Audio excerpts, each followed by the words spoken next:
আমরা যখন সালাতের কথা ভাবি তখন মাথায় কি আসে? শুধু কিছু শারীরিক নড়াচড়া আর মুখস্থ করা কিছু আরবি বাক্য? আসলে এর তাৎপর্য কিন্তু তার চেয়ে অনেক অনেক গভীর। এটা হলো সৃষ্টিকর্তার সাথে তার সৃষ্টির একটা ব্যক্তিগত কথোপকথন, একটা ঐশী সংযোগ। চলুন আজ এই সংযোগের গভীরতাটা একটু বোঝার চেষ্টা করি। দেখুন, আমাদের প্রতিদিনের জীবনে আমরা সবাই ছোটখাটো ভুল করি। কখনো হয়তো পরিবারের সাথে, কখনো বা সম্পদের মোহে, আবার কখনো প্রতিবেশীর সাথে। এই ছোট ছোট ভুলের বোঝাটা যখন ভারী হয়ে ওঠে তখন মনটা ক্লান্ত হয়ে যায়, তাই না? আচ্ছা, যদি বলি এর থেকে মুক্তির একটা পথ আছে, এই আলোচনাটা হয়তো সেই নতুন আশার দুয়ার খুলে দিতে পারে। তো এই যে ভুলের বোঝা হালকা করার পথের কথা আমরা বলছি, এর শুরুটা আসলে কোথায়? প্রথমে আমাদের বুঝতে হবে, সালাত কিন্তু মানুষের তৈরি কোনো প্রথা নয়। এর ভিত্তিটা একেবারে সরাসরি একটা ঐশী নির্দেশের ওপর দাঁড়িয়ে আছে। দেখুন, কোরআনের এই আয়াতটা কিন্তু একদম পরিষ্কার। এখানে বলা হচ্ছে সালাত বিশ্বাসীদের জন্য একটা অবশ্য পালনীয় কর্তব্য, মানে ফরজ। আর এর জন্য সুনির্দিষ্ট সময়ও বেঁধে দেওয়া হয়েছে। মানে এটা এমন না যে ইচ্ছা হলে করলাম, না হলে করলাম না। এটা একটা অলঙ্ঘনীয় ঐশী নির্দেশ। কিন্তু একটা প্রশ্ন মাথায় আসতেই পারে, তাই না? এই যে 5 ওয়াক্তের নির্দিষ্ট সময়, ফজর, জোহর, আসর, মাগরিব, ঈশা, এই সময়গুলো কিভাবে ঠিক করা হলো? এর পেছনের ঘটনাটা শুনলে কিন্তু আরও অবাক হতে হয়।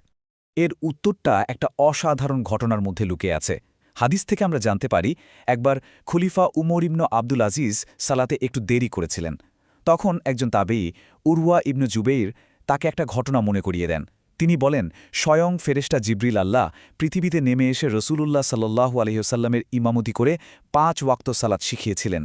প্রতিটি ওয়াক্তের শুরুতে তিনি আসতেন, ইমামতি করতেন, আর রসূল সাল্লাল্লাহু আলাইহি ওয়াসাল্লাম তাকে অনুসরণ করতেন। 5 বার এমনটা করার পর তিনি বলেন, এরই জন্য আমি আদিষ্ট হয়েছি। ভাবুন একবার, এই সময়সূচি সরাসরি আল্লাহর পক্ষ থেকে জিবরিল আল্লাহর মাধ্যমে শেখানো হয়েছে। কিন্তু এই ঐশী নির্দেশটা কি শুধুই একটা দায়িত্ব? না, বরং এটা আমাদের জন্য একটা বিরাট সুযোগ, আল্লাহর করুণা পাওয়ার একটা অসাধারণ মাধ্যম। এটা আমাদের সেই ছোট ছোট ভুলের বোঝা হালকা করার একটা ঐশ্বরিক ব্যবস্থা। রাসূল সাল্লাল্লাহু আলাইহি ওয়াসাল্লাম কি সুন্দর একটা উদাহরণ দিয়ে ব্যাপারটা বুঝিয়েছেন, শুনুন। তিনি সাহাবীদের জিজ্ঞাসা করলেন, আচ্ছা, কারো বাড়ির সামনে যদি একটা নদী থাকে আর সে যদি দিনে 5 বার সেখানে গোসল করে, তাহলে কি তার শরীরে কোনো ময়লা থাকতে পারে? সাহাবীরা এক বাক্যে বললেন, না, কোনো ময়লাই থাকবে না। সাহাবীরা যখন না বললেন, ঠিক তখনই তিনি আসল কথাটা বললেন। তিনি বললেন, 5 ওয়াক্ত সালাতের উদাহরণটা হলো ঠিক ওই নদীর মতো। যেভাবে নদী শরীরের ময়লা ধুয়ে পরিষ্কার করে দেয়, ঠিক সেইভাবেই 5 ওয়াক্ত সালাত বান্দার গুনাহগুলো ধুয়ে মুছে সাফ করে দেয়। দিনে 5 বার গোসল যেমন শরীরকে পরিষ্কার রাখে, 5 ওয়াক্ত সালাতও তেমনি আমাদের আত্মাকে পরিশুদ্ধ করে তোলে। এই যে গুনামাফ হয়ে যাওয়া, ইসলামে এটাকে বলে কাফফারা বা প্রায়শ্চিত্ত। হাদিসের দারুণ কিছু উদাহরণ আছে। যেমন সাহাবী হুজাইফা রাদিয়াল্লাহু তাআলা আনহু বলেন, আমাদের পরিবার, সম্পদ বা প্রতিবেশীর কারণে যে ছোটখাটো ভুল হয়ে যায়, সালাত, রোজা আর সাদাকা সেগুলোকে মুছে দেয়। আরেকটা ঘটনা, এক ব্যক্তি ভুল করে একজন মহিলাকে চুমন করে ফেলেছিলেন। এরপর ভীষণ অনুতপ্ত হয়ে তিনি রাসূল সাল্লাল্লাহু আলাইহি ওয়াসাল্লামের কাছে আসেন। তখন আয়াত নাজিল হয়, নিশ্চয়ই ভালো কাজ পাপাচারকে মিটিয়ে দেয়। আর সবচেয়ে বড় কথা কি জানেন? রাসূল সাল্লাল্লাহু আলাইহি ওয়াসাল্লাম তখন স্পষ্ট করে দেন, এই সুযোগটা শুধু ওই লোকের জন্য না, বরং আমার সমস্ত উম্মার জন্য। ইসলামে তো অনেক ভালো কাজ বা আমলের কথা বলা হয়েছে, কিন্তু কখনো কি আমরা ভেবে দেখেছি সব আমলের মধ্যে কোনটার মর্যাদা আল্লাহর কাছে সবচেয়ে বেশি? এর উত্তরটা জানলে সালাতের গুরুত্বটা একদম অন্য একটা লেভেলে চলে যায়। এই পয়েন্টটা খুব খুব গুরুত্বপূর্ণ। সাহাবী আবদুল্লাহ ইবনু মাসউদরা রাসূল সাল্লাল্লাহু আলাইহি সাল্লামকে জিজ্ঞাসা করেন, আল্লাহর কাছে কোন কাজটা সবচেয়ে প্রিয়? তিনি উত্তরে 3টা কাজের কথা বলেন, একটার পর একটা। আর তালিকার একেবারে শীর্ষে 1 নম্বরে যা ছিল তা হল যথাসময়ে সালাত আদায় করা। ভাবা যায়, এমনকি পিতামাতার সেবা এবং আল্লাহর পথে জিহাদের মতো এত বড় বড় কাজেরও আগে এর স্থান। যেহেতু সময়মতো সালাত আদায় করাটাই আল্লাহর সবচেয়ে প্রিয় কাজ, তাই এর সময় এবং আদব কায়দা নিয়েও ইসলামে পরিষ্কার নির্দেশনা দেওয়া আছে। আর মজার ব্যাপার হলো, এই নিয়মগুলোর পেছনেও কিন্তু গভীর প্রজ্ঞা আর ভালোবাসা লুকিয়ে আছে। হাদিসের এই কথাটা শুনে একটু চমকে যেতে হয়, তাই না? রাসূলুল্লাহ সাল্লাল্লাহু আলাইহি সাল্লাম বলছেন, গ্রীষ্মকালের তীব্র গরম হল জাহান্নামের নিঃশ্বাসের একটা অংশ। এটা শুধু একটা কাব্যিক বর্ণনা না, এর সাথে একটা খুব বাস্তবসম্মত বিধানও জড়িত। এর পেছনের কারণটা কিন্তু খুবই মানবিক।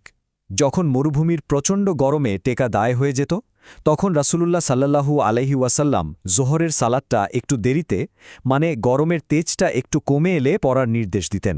কারণটা সহজ, তীব্র গরমে সালাতে মনোযোগ ধরে রাখা খুব কঠিন, আর মনোযোগই তো সালাতের আসল প্রাণ। আর সেই আসল প্রাণ বা উদ্দেশ্যটা কি? হাদিস আমাদের বলছে সালাত হল প্রতিপালকের সাথে একান্তে কথোপকথন। একবার ভাবুন, যখন কেউ সালাতে দাঁড়ায় তখন সে আসলে সরাসরি তার রবের সাথে কথা বলছে। এই একটা চিন্তা পুরো ব্যাপারটাকেই কিন্তু বদলে দেয়। আর যেহেতু এটা মহান স্রষ্টার সাথে একটা কথোপকথন, এর তো কিছু আদব কায়দাও থাকবে, তাই না? যেমন এই কথা বলার সময় সামনে বা ডানে থুথু ফেলাটা অসম্মানজনক, কিংবা সিজদায় যাওয়ার সময় কুকুরের মতো কোনুই মাটিতে বিছিয়ে দেওয়াটাও ঠিক না। এই ছোট ছোট নিয়মগুলো আসলে শুধু নিয়ম না, এগুলো হলো সেই মহান কথোপকথনের প্রতি আমাদের সম্মান আর ভালোবাসার প্রকাশ। এতক্ষণ তো আমরা সালাতের মর্যাদা, গুরুত্ব আর আদব কায়দা নিয়ে কথা বললাম, কিন্তু সময়ের সাথে সাথে এই অসাধারণ ইবাদতটার অবস্থা কি হয়েছে? চলুন রাসূল সাল্লাল্লাহু আলাইহি ওয়াসাল্লামের একজন খুব কাছের সাহাবীর মুখ থেকেই শুনি, যার কথায় একটা করুণ চিত্র ফুটে ওঠে। আনাস ইবনু মালিকরা, যিনি রাসূল সাল্লাল্লাহু আলাইহি ওয়াসাল্লামের খুব কাছের একজন সাহাবী ছিলেন, তিনি গভীর আফসোস করে বলছেন, রাসূলের যুগের মতো কিছুই আর আমি দেখতে পাই না। যখন তাকে প্রশ্ন করা হলো সালাতও কি নয়, তিনি যে উত্তরটা দিলেন তা আমাদের থমকে দেয়। তিনি বললেন, সলাতের ক্ষেত্রেও কি তোমরা এর হক নষ্ট করনি? তার এই কথায় কি গভীর একটা বেদনা ফুটে উঠেছে। আরেকটা ঘটনা তো আরও হৃদয় বিদারক। দামেস্কে আনাসরাকে কাঁদতে দেখে কেউ একজন জিজ্ঞাসা করলেন, আপনি কাঁদছেন কেন? উত্তরে তিনি বললেন, রসুলুল্লাহ সাল্লাহ আলাইসাল্লামের যুগে যা কিছু পেয়েছি তার মধ্যে কেবল এই সালাতটি অবশিষ্ট ছিল, কিন্তু হায়, এই সালাতকেও নষ্ট করে দেওয়া হয়েছে। ভেবে দেখুন, যিনি নবীর সালাত নিজের চোখে দেখেছেন তার এই কান্না আমাদের জন্য কত বড় একটা সতর্কবার্তা। আনাসরা এই আফসোসটা করেছিলেন শত শত বছর আগে। তাহলে আজ এই সময়ে দাঁড়িয়ে আমাদের নিজেদের কি প্রশ্ন করা উচিত? যে সালাত হলো এক ঐশী নির্দেশ, গুনাহ মোচনের উপায় আর আল্লাহর সবচেয়ে প্রিয় কাজ, সেই সালাতের সাথে আমাদের সংযোগটা আজ কতটা জীবন্ত? আমরা কি সেই ঐশী কথোপকথনের সম্মানটা রাখতে পারছি? আজ আমাদের সালাতের আসল অবস্থাটা কি?